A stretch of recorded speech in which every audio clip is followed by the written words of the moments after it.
as well, so I can put it on YouTube later.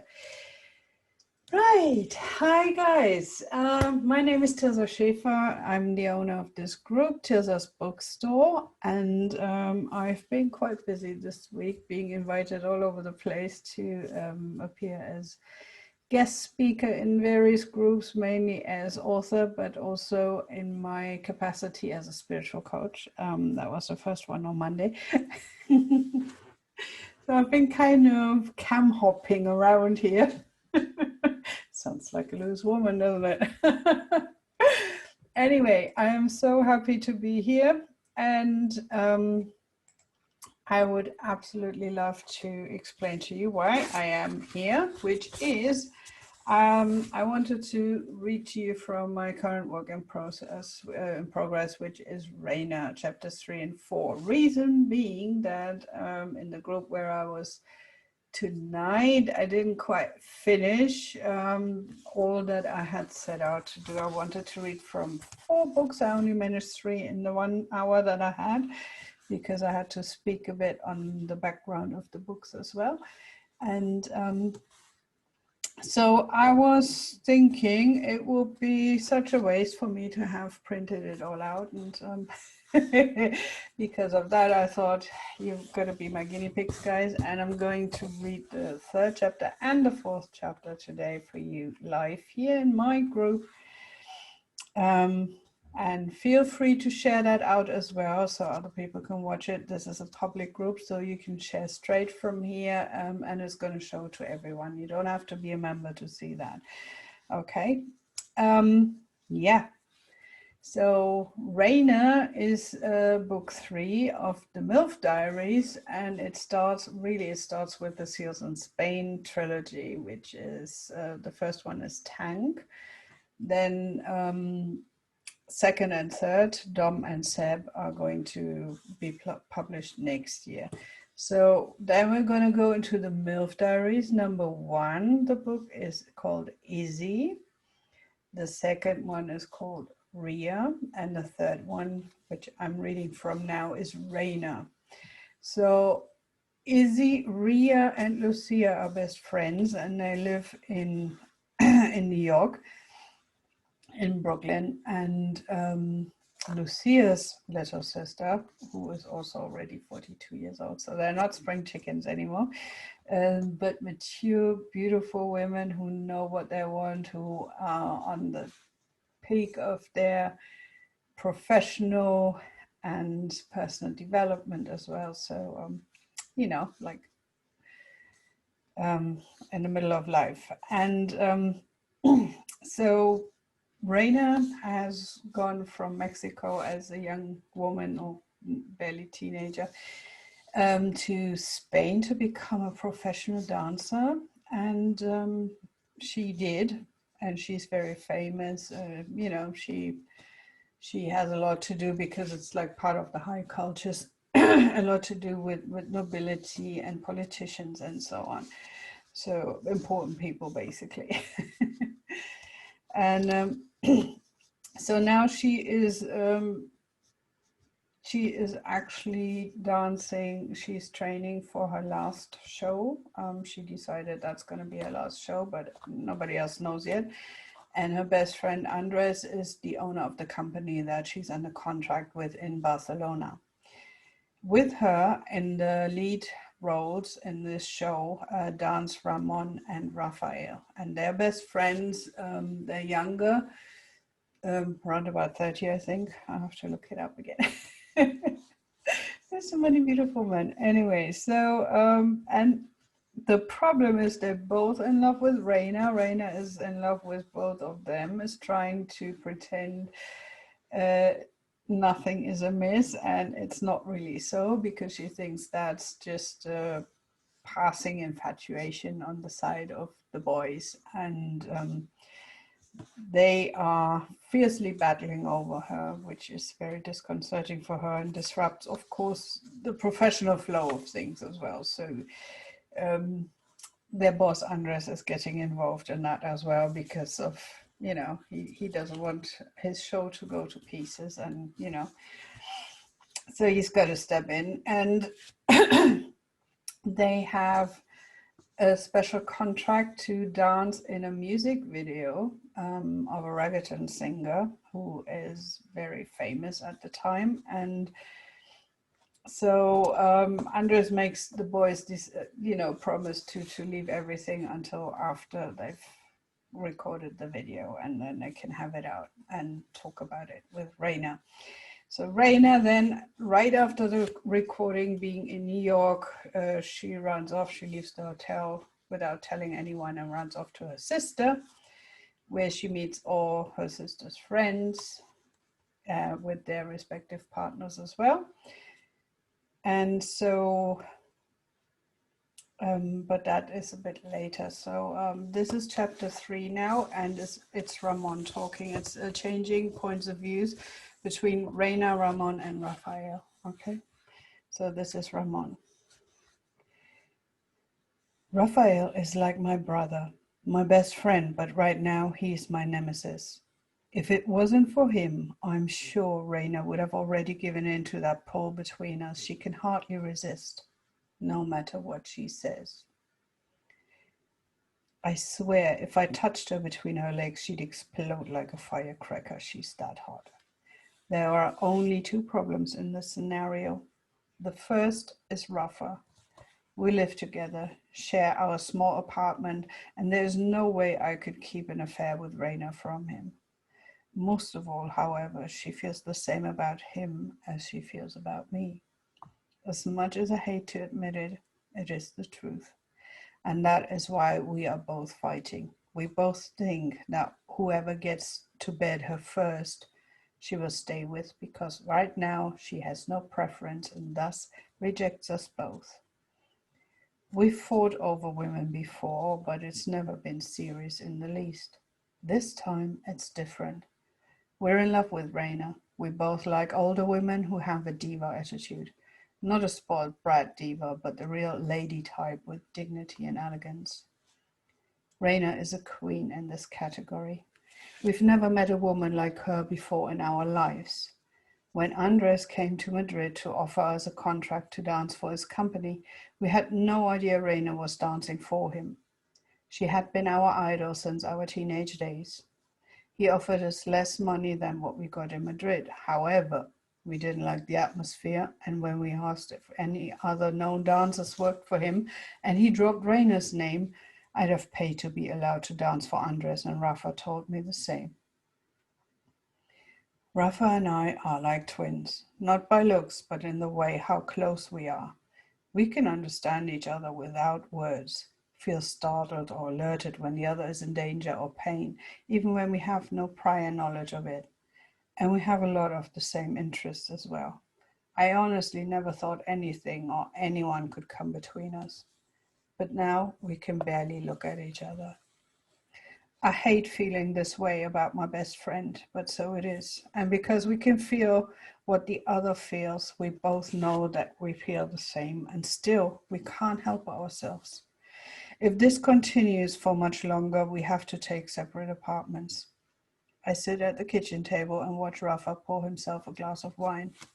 His broad back is turned towards me, and I look at him the way I imagine a woman would.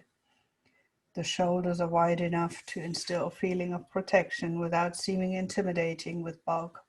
He has narrow hips, a crunchy ass, and I know many women have remarked on wanting to bite, and long, muscular legs. He is a little heavier than me in build, but not by much. I've always envied him for the decision to grow his hair long as an homage to his indigenous ancestry. He looks really sexy with it, and it doesn't make him look feminine at all. Not many men can carry off such long hair to the small of their backs and still radiate masculinity and vulnerability in such perfect fusion as Rafa does. If I were a woman, I'd kill myself to get and keep him. He has a white mouth with full lips, eyes the shape of the sun as it sets beyond the horizon. Although they are almost black, there is a light shining from them that has nothing to do with color. His hands are large, but not as large as mine, not quite. He likes to work with his hands, go climbing in nature, up trees and boulders, surf anything that justifies him being outside in nature. His hands are pretty rough too. Mine are rough from working with my hands. I like to create sculptures with my hands, wood or sandstone. I don't care. It is a hobby that I keep to myself, but it relaxes me so much and I can sit for hours and work on whatever my current piece in progress is. Usually the forms are abstract, but sometimes I also like to create natural shapes like animals, trees, dancers, or lovers. Rafa has finished pouring himself the wine, and I decide I want more as a nightcap as well. He sighs, and without a word or glance in my direction, hands me his glass and takes another from the shelf above the sink to pour himself another one. That's how we roll, no matter how much we argue, and it's never been this bad. We just know that what the other thinks and feels. We sense each other's moods and desires. Rafa felt that I wanted wine the moment I decided on it myself. He could have ignored me and let me get up to pour his own glass. However, that would have been beyond silly. It's not the wine's fault that Reyna is so utterly irresistible, is it? Neither is it Rafa's or mine, or even Reyna's. She is the way she is, and we are drawn to her like moths to a flame. Even Julio worships her, and he is gay and in love with Andres. So many men are besotted with Reyna. She is a femme fatale, a heartbreaker, but I am not worried about any other men. I've seen her play out her charm with so many. None of them she looked at the way she looks at me. And Rafa. This is driving me insane. On top of all this, the second problem is Andres. When Reyna has gone to the bathroom at the bar, he had laid into us. I've never seen him so fierce. He threatened us not only with firing us from the company if we didn't keep a lid on it, but also with making sure we'd not get another engagement in all of Europe otherwise. He said he would talk to Reyna about it after we all return from New York, but until then, we're to remain strictly professional. I know his greatest fear is that we could ruin this once-in-a-lifetime opportunity for him with the music video shoot. It would ruin his reputation forever. Rafa and I gave our word that we would wait until after New York, and that had been it. Now Rafa is sitting on the couch in the living room, which I can see from the kitchen, and sipping his wine, pulling a face that tells me from years of experience he's equally grateful for the taste and its soothing effect. The TV flickers lights across his face, and I hear the quiet voices of characters playing in a movie. I hate feeling this way, Rafa says. I know, me too, I sigh in answer. We both know, but sometimes it's good to say things out loud nonetheless. I hate you and I miss you, Rafa murmurs.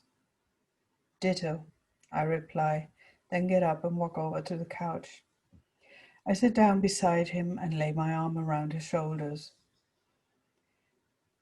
Just until after New York, Rafa. We can always hate each other then some more. We just postpone it for now, okay? I say in a soft voice that sounds more pleading than I had intended. I hate feeling this way, Rafa repeats and leans his head against my shoulder. I know he's crying because I know him better than I know myself. Silent tears chase each other down his cheeks. He feels so acutely, always has. I cradle his head and kiss his hair. He puts his glass down on the couch table, takes mine and deposits it beside his, then wraps his arms around my neck and asks me to hold him while sobs rag his strong body. Only tonight, Ramon, but I need my best friend so much. I need you to be there for me. I need you too, Rafa. You know that I miss you just as much. I feel so alone without you. We eventually go to sleep in his bed. When we were children, we slept at each other's places several times a week, as we always went to the same schools as well, even the same classes. And we always shared a bed. We never stayed on separate mattresses when our parents said we had more room that way and it would be so much more comfortable. We didn't want to be comfortable. We wanted to be close. If we were gay, we'd have married as soon as we turned 18, I'm sure. As it is, we live together, but women are missing from our lives. Not that we can't pick up if we choose to, we just don't like bed hopping. We want to find women who love us and love our best friend and are okay with living together. Get on with the other woman as well. It's a lot to ask, of course, I know. That's the reason why no girlfriend has ever stayed with either of us for long. They didn't like coming second after the best male friend. Understandable, but if they had made an effort, they could have been best friends too. Instead, they always tried to break us apart. No woman could ever come between us. Until Reyna. Chapter 4. Raphael. Being close to Ramon again and sleeping beside him was as good as it had negative repercussions. I felt like a total prick for wanting the girl he wanted for myself so much that I was prepared to hurt him and take her if I ever got the chance. That whole situation was so far out of the bro code and anything we ever stood for, anything we had ever practiced in our relationship, that we both hated ourselves as well as each other. Spending the night together as if we were children again hadn't made it better either. It had given us a temporary relief, but it only served to highlight the madness of our situation. Rehearsing with Reyna and doing nothing but acting professionally had never been harder, but we had both given our word to Andres and we saw the wisdom in his demands, so we kept ourselves as much away from Reyna as we could as soon as official training hours were over. It was torture, and the elephant stood in the room the whole time. Everyone felt it, and no one dared to mention it until we sat on the plane and flew out to New York. Reyna had turned down her usual charm and playful banter to the point where Ramon and I felt like lepers. She was kind and polite, but nothing more. Only now her eyes followed us whenever she thought no one was looking. The longing in the depth of her amber eyes was apparent for the world to see, but she honestly thought she had hidden it. No one could tell how she felt about Ramon and me. I hated her for wanting us both with equal passion. It would be so much easier if she had made her choice, and I could either celebrate my victory by burying myself in her small, slim, yet so strong and lithe body, or lick my wounds and start to try and heal from the ordeal of losing out to my best friend. Heal? Whom was I kidding? There is no way I can heal watching Reyna and Ramon become a pair. She sits in the row beside us across the aisle, and I watch her chat quietly with Andres, who is holding Julio's hand and stroking it absent-mindedly. I love to see their easy intimacy. Andres had had his ups and downs in his life. The scandals are public knowledge, and he is a leader in the rainbow community for being a pioneer in fighting for civil rights for them in his generation. Ramon and I are both straight, but being dancers, we come across a lot of gay men by default. The arts are bad with them, and we have many close friends who are gay, some lesbians too. We have never had a problem with any of them for their sexual orientation, and have even joined a street fight once when a gay friend of ours was attacked by some drunk morons for being gay. Luckily, that sort of thing wasn't normal these days anymore, and it had only ever happened once. Ramon and I have had martial arts training in our youth, and the drunken aggressor stood no chance.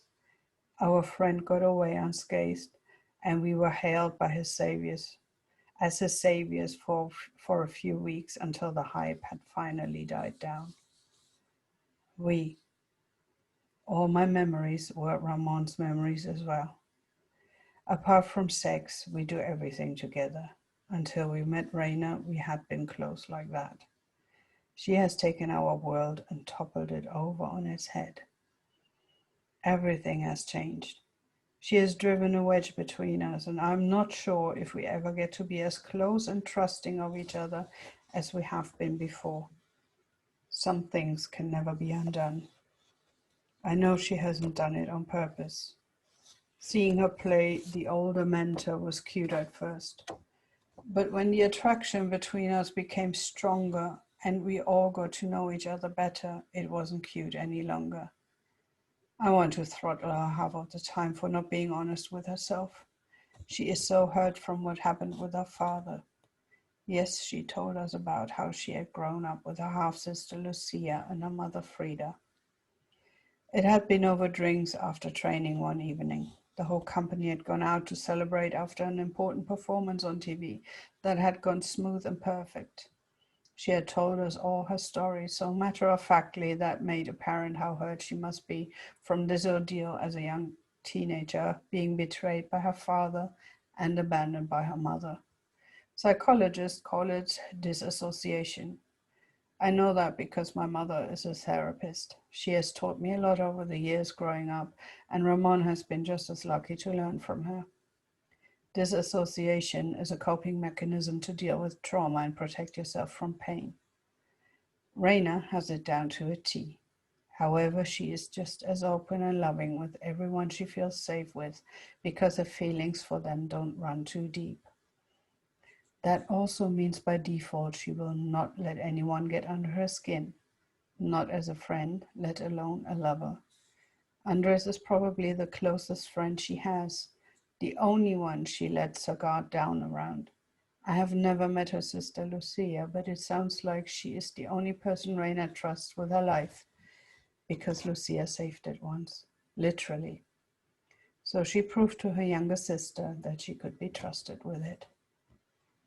I watch Reyna giggle softly at something Andres says. Andres is a genius when it comes to choreography. He has a talent that goes way beyond coming up with cool new moves and interesting stage effects. He makes bodies flow in perfect synchronicity with each other, seemingly adhering to the classical laws of dance, yet breaking every rule in the book. He once said he is the Mozart of dance, and as arrogant as it sounds, it is true. Shakespeare did the same with poetry. I adore Andres not only for his genius, but also for his leadership skills. Ramon and I have danced for a total prick in Madrid, and dancing for Andres now only serves to drive home his superior professional as well as interpersonal skills on a daily basis. He is almost like a father figure, although neither Ramon nor I would ever dare say that out loud. We are 28 and Andres is 44, Reyna 42. They are not yet a generation above us, and Andres would throw a fit if we ever made him feel older than he actually is. He only stopped dyeing his gray streaks because Julio thinks it makes him look distinguished and sexy as fuck. Julio's words. Andres is far too vain to wear his hair gray for any other reason, but he is so much in love with Julio that he does a lot of little things to make him happy. It's a healthy way of caring, not a dysfunctional or codependent one. Those two were definitely made for each other. They are soulmates, and it is plain for all to see. Ramon and I are soulmates as friends. Sometimes we joke and say we wish we were gay so we didn't have to worry about girls, but could marry each other and be done with it. But we like women, it's a simple fact. And much less a fact is that we are both head over heels in love with the same woman, Reyna. And she's destroying us, whether she chooses one of us or not. It is already too late. I watch her rise from a seat just as the flight attendant moves past with her trolley of drinks.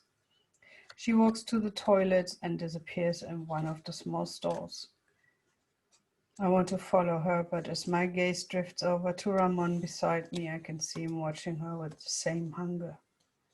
We both tense and look away, knowing the same dirty thoughts run through the other's mind. Instead of eating my heart out watching Reyna from across the aisle, I close my eyes and try to sleep. It works too. When I wake up, Reyna is bending over us with a smile. Excuse me. Hey, you two sleepyheads. We have landed. Time to get up. Julio already takes down her hand luggage and carries it for her. He is such a gentleman and he adores her in a way only young gay men can do who adore an older woman who is a diva in a field of the arts. It is too cute to watch. Hi, Laura. Thank you. Thank you for doing that, for sharing and watching later. I loved your little concert, by the way. I totally did. Okay. Andres likes this characteristic in his lover, and nods at him with a smile of appreciation and encouragement. Reyna is his best friend, and he always looks out for her well-being.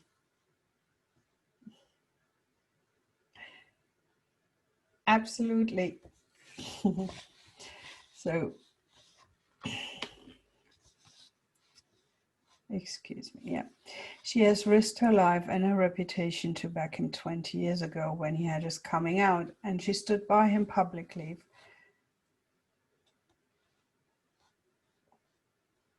Oh, there's a typo, see. Giving interviews and holding speeches with a passion that made her an iconic figure for the entire Spanish Pride movement.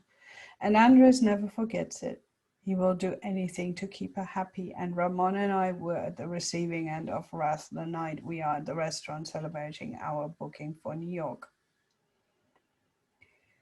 We are physically stronger, of course, and trained in mixed martial arts, but we also never want to have Andres turn against us in this way ever again. To say he put the fear of God in us is putting it lightly.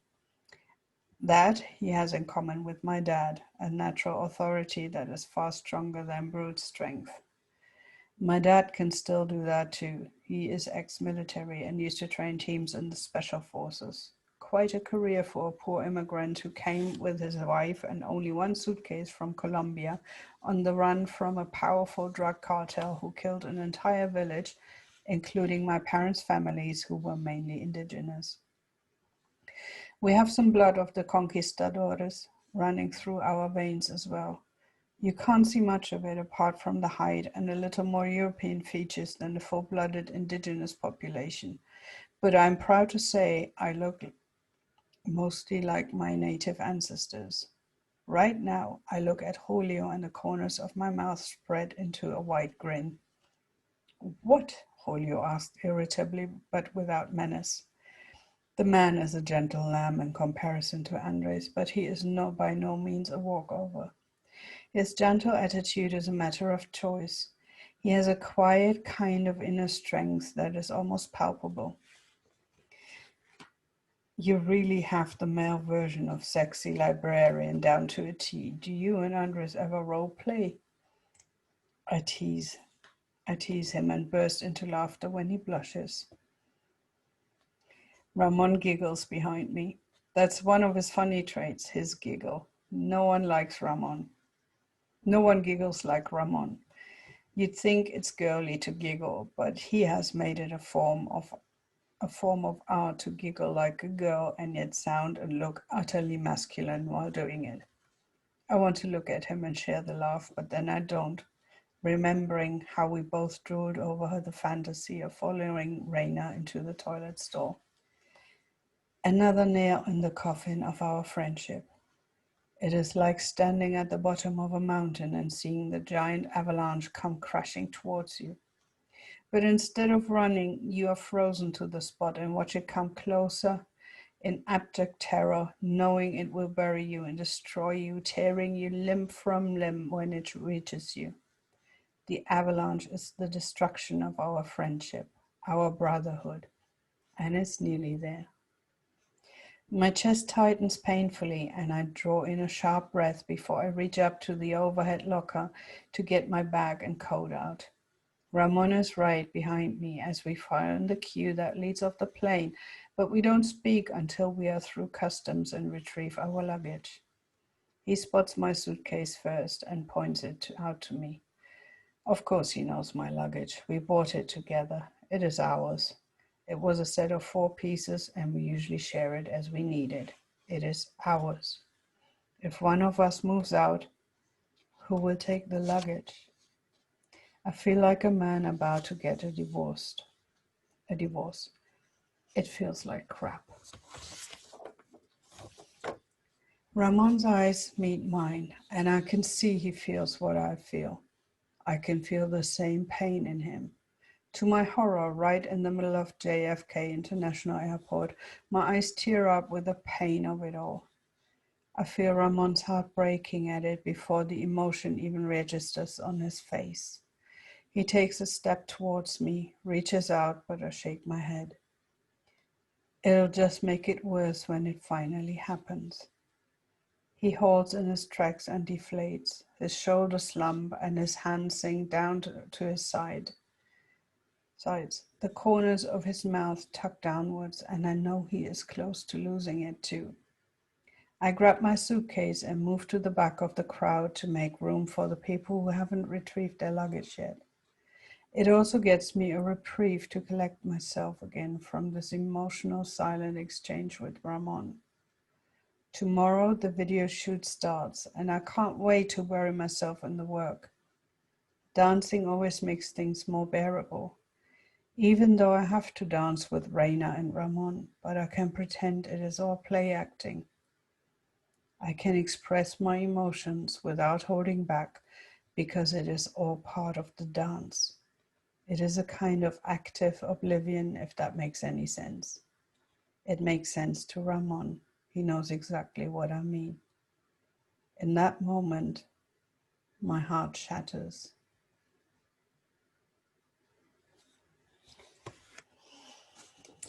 It gets happier again after that, but that is a very difficult time for those two friends who've loved each other from birth, who've been together from birth, like twins basically, only that they are not related by blood. But the mothers met, you know, at the hospital giving birth together, basically. So they've really known each other from day one, and their day one on Earth was the same day. So they are that close. And Reyna is coming in between them now. But not also are all my books guaranteed, no cheating, happily ever after. This one is also coming with a couple of surprising twists and turns. So hold out for that one. As soon as it's published, I'll be here and marketing the hell out of it.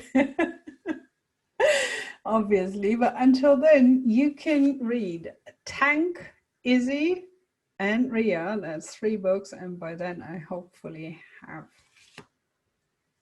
Reyna done as well. I know that this year was so crazy. Everything got delayed, things happened in between, and then, you know, all of a sudden I feel like I felt so often that, okay, this doesn't happen because something else had to happen first, and like now things are falling into place slowly. So I'm hoping I'm going to finish this book now very soon. And yeah, I hope you enjoyed that. Let me know if you watch the replay, then I'll, you know, be happy to give you a shout out. And I will come back and answer any comments on this. Hope you enjoyed that, and much love and good night from Germany. Love you.